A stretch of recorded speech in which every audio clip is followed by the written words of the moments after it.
प्यारे बच्चों, हमने फर्स्ट पार्ट में बेटा लेसन को रीड किया था, सरलार्थ करना सीखा।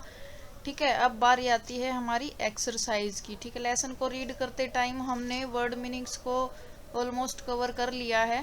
ठीक है, ओझल छिपा हुआ, चित क्या होता है मन, जादूगर जो जादू के खेल दिखाता है उसे क्या कहते हैं जादूगर, नभ क्या होता है आसमान या आकाश, नवाता झुकाता, पवन पंख यानी हवा रूपी पंख, सरसाने वाला यानी मन को खुश करने वाला। ठीक है, कविता में जादूगर किसे कहा गया है, जादूगर बादल को कहा गया है। क्यों? क्योंकि वो जादूगर जैसे खेल दिखाता है जादू के, वैसे ही बादल भी हमें क्या दिखाता है, अलग अलग तरीके से खेल दिखाता है। जादूगर कैसा दिखाई देता है, काली खुली जटाओं वाला दिखाई देता है। जैसे जादूगर काला कोट पहनता है, काला टोप पहनता है, वैसे ही जब काले बादल होते हैं ना तो उनसे क्या होता है, चारों ओर अंधेरा छा जाता है। वैसे ही लगता है ना वो, जैसे एक जादूगर लगता है।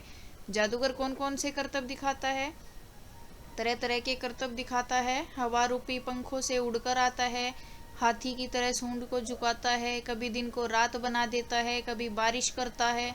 ठीक है, ऐसा ही करता है ना। सोचो बादल को जादूगर क्यों कहा गया है, क्योंकि जैसे जादूगर अपने जादू के खेल दिखाकर लोगों को हैरान करता है, वैसे ही बादल भी हैरान कर देता है ना, चारों ओर आसमान में फैल जाता है, चारों ओर अंधेरा छा जाता है।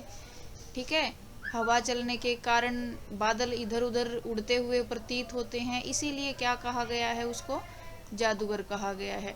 ठीक है, नेक्स्ट हमारा टॉपिक आता है, धरती तक ऐसे झुक जाता जैसे हाथी सूंड नवाता। अब जैसे बादल झुकता है तो कभी को ऐसा लगता है जैसे कोई हाथी सूंड को झुकाता है। अब बादल से जो आकृतियां बनती हैं वो कैसी होती हैं, कैसा लगता है आपको। फर्स्ट पॉइंट, बादलों से गिरती बारिश ऐसी लगती है जैसे कोई फुवारा चला रहा है। जैसे आपने फुवारे में तो कभी नहाया होगा ना, जैसे फुवारे से बारिश आती है पानी निकलता है, वैसे ही लगता है ना जब बादलों से बारिश आती है। चमकती बिजली की लड़ियाँ, चमकती बिजली जैसे आसमान में बिजली जो चमकती है, दिवाली पर जो हम लड़ियाँ जलाते हैं उनके जैसी ही लगती है ना कुछ कुछ। तीसरा, इंद्रधनुष, यानी जब बारिश के बाद जब धूप निकलती है तो इंद्रधनुष निकलता है, उससे सजा आसमान कैसा लगता है, मानो कोई रंगीली छत हो। ठीक है, क्लियर। नेक्स्ट हमारा आता है कि जब भी गर्मी में बादल सूरज को ढकते हैं तो आपको कैसा लगता है। ठीक है, आप हमें अच्छा लगता है, क्योंकि जब बादल सूरज को ढकते हैं तो क्या होता है, चारों ओर छाया आ जाती है और गर्मी कम लगती है। और जब सर्दी में बादल सूरज को ढकते हैं तो कैसा लगता है, तो हमें बिल्कुल भी अच्छा नहीं लगता। और क्यों नहीं लगता, क्योंकि सर्दी के मौसम में तो हमें धूप की बहुत ज़रूरत होती है, और जब बादल सूरज को ढक लेंगे तो क्या होगा, धूप नहीं आएगी और ठंड क्या लगेगी, ज़्यादा लगेगी। ठीक है, आगे है कुछ पंक्तियाँ दी गई हैं। बादल दिन को रात कैसे बनाता है, जब बादल सूरज की किरणों को ढक लेता है, यानी सूर्य के सामने जब बादल आ जाते हैं तो क्या होता है, अंधेरा छा जाता है, ऐसा लगता है मानो दिन में रात हो गई हो, लगता है ना ऐसा। बादल धरती को कैसे खुश करता है, जब बादल से बारिश आती है तो बारिश से क्या होता है, धरती की गर्मी जो गर्म जो मौसम हो गया है वो शांत हो जाता है, चारों ओर पौधों को पानी मिल जाता है, बारिश के कारण पौधे हरे हो जाते हैं, हरियाली पैदा हो जाती है, इससे क्या होता है, धरती खुश होती है। अगला है, झोले से बूंदे टपकाता, बादल अपने झोले से बूंदे टपकाता है, वैसे ही पिताजी क्या निकालते हैं, पिताजी आपको पैसे देते हैं, टॉफी देते हैं, खिलौने लेकर आते हैं। ठीक है, माँ क्या करती है, माँ आपको पैसे देती है, रोटी देती हैं, ऐसे ही करते हैं ना। अध्यापिका यानी जो आपके टीचर होते हैं वो क्या करते हैं, उनके पास क्या होता है, पेन होता है, कॉपीज होती हैं, चौक होते हैं, सारी चीज़ें होती है ना। यही जादूगर के पास क्या होता है, जादूगर के पास होता है टोपी, जिसमें उसे वो आपको खरगोश कबूतर निकाल के दिखाता है ना। जादू की छड़ी होती है, जिससे वो जादू से किसी को गायब कर देता है, किसी को वापस ले आता है। डाकिये के पास क्या होता है, डाकिये के पास होता है पत्र, यानी जो चिट्ठियाँ होती हैं वो होती हैं।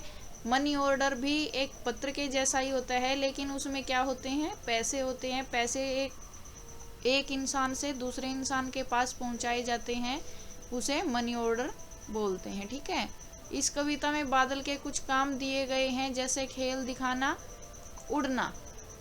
वैसे ही और भी बहुत से काम हैं, उनसे आपको वाक्य बनाना है। जैसे एक इन्होंने दे दिया, खेल दिखाना क्या होता है, जादूगर तरह तरह के खेल दिखाता है। वैसे ही आपको और भी वाक्य बनाने हैं। उड़ जाना, जादूगर क्या करता है, पवन पंख पर उड़ता है ना। अगला है, जादूगर क्या करता है, सूर्य को ओझल कर देता है। पोयम से ही आप बना सकते हैं। रात बनाना, सूर्य क्या करता है, जादूगर क्या करता है, दिन को रात बना देता है। यहाँ पर बादल भी वर्ड यूज कर सकते हैं आप, जरूरी नहीं है कि जादूगर ही यूज करें। झुका देना, जादूगर क्या करता है, धरती तक झुक जाता है। जैसे हाथी सूंड नवाता वैसे ही झुक जाता है ना। लुभाने वाला, जादूगर क्या करता है, सबका मन लुभाने वाला है। ठीक है, आप जरूरी नहीं है कि यही वाक्य लिखेंगे, वाक्य बनाने हैं तो आप कोई भी वाक्य बना सकते हैं। जादूगर शब्द जादू और गर शब्द से मिलकर बना है, ऐसे ही कुछ और बनाने हैं आपको। जादू जमा गर क्या बना हमारे पास, जादूगर। सौदा जमा गर, सौदागर।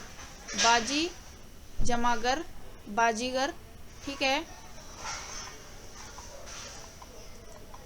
और क्या है हमारे पास, और आता है हमारा कारी जमागर, कारीगर। ठीक है, नेक्स्ट है हमारा, उन्होंने पूछा है कि जो ये शब्द जो हमें दिए गए हैं, इन शब्दों के लिए कविता में उन किन शब्दों का प्रयोग हुआ है। हवा के लिए क्या बोला गया है, पवन बोला गया है ना, पवन पंख पर उड़ने वाला। तो हवा के लिए क्या यूज किया गया है यहाँ पर, पवन। आकाश के लिए क्या यूज किया गया, नभ। कहाँ कहाँ से, नभ में आता, यानी आसमान में कहाँ से आता है। सूर्य, सूरज को ओझल कर देता, यानी सूर्य को क्या बोला गया है हमारी पोयम में, सूरज। पृथ्वी, पृथ्वी को क्या बोला गया है, धरती, धरती तक ऐसे झुक जाता बोला गया है ना, धरती पृथ्वी को। ठीक है, इसके साथ हमारा लेसन कंप्लीट होता है।